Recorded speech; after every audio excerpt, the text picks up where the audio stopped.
তো বন্ধুরা দেখেন কি সুন্দর একটা জায়গা। এই সাইডে নদীর পার, এই সাইডে নদী, এই সাইডে আবার চর। জায়গাটা কিন্তু বহুত বঢ়িয়া লাগছে। এই সাইডে কিন্তু এই সাইডে হলো নদী নাই, কিন্তু এই সাইডে একদম চর জায়গা।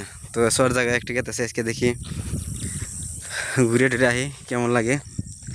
তো গাড়ি আনা জানে, তো সেই জন্য গাড়িটা থিয়েছি, থুয়ে আইটে আইতেছি। তো যাই হোক বন্ধুরা, আপনারা কে কে চরে থাকেন কমেন্ট করেন। তো এই দেখা যাইতেছে একদম দূরে যে এটা হলো বাঘবর পাহাড়।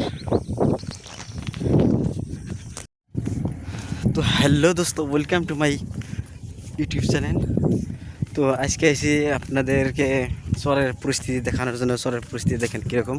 তো আজকে অনেক বছর পর আইলাম, তো আইছিলাম একটা দরকারে। তো যাই হোক বন্ধুরা, তো আপনারা কেমন আছেন? এরকম জায়গা দেখার কীরকম। তো দেখেন এটা নদীটা ব্রহ্মপুত্র নদী, কিন্তু নদীটা শুকিয়ে গেছে, কিন্তু অল্প একটু জায়গা আছে। তো সেই একটু জায়গা পার হইতে লাগে নাও দিয়া, আর বাকিখিনি সবখিনি হেঁটে হেঁটে যেতে লাগে। তো তাই আমি যাইতেছি, আরও অনেক দূরে আছে। তো আপনি দেখেন এখানে আরও অনেক দূরে দেখাই যায় না কোন জায়গায় যে নাও আছে। তো এইভাবে যাইয়ে থেকে দেখি লাস্টে মিলবো আর কি। তো যাই হোক বন্ধুরা, অবশিষ্ট এসে নাও পাইলাম।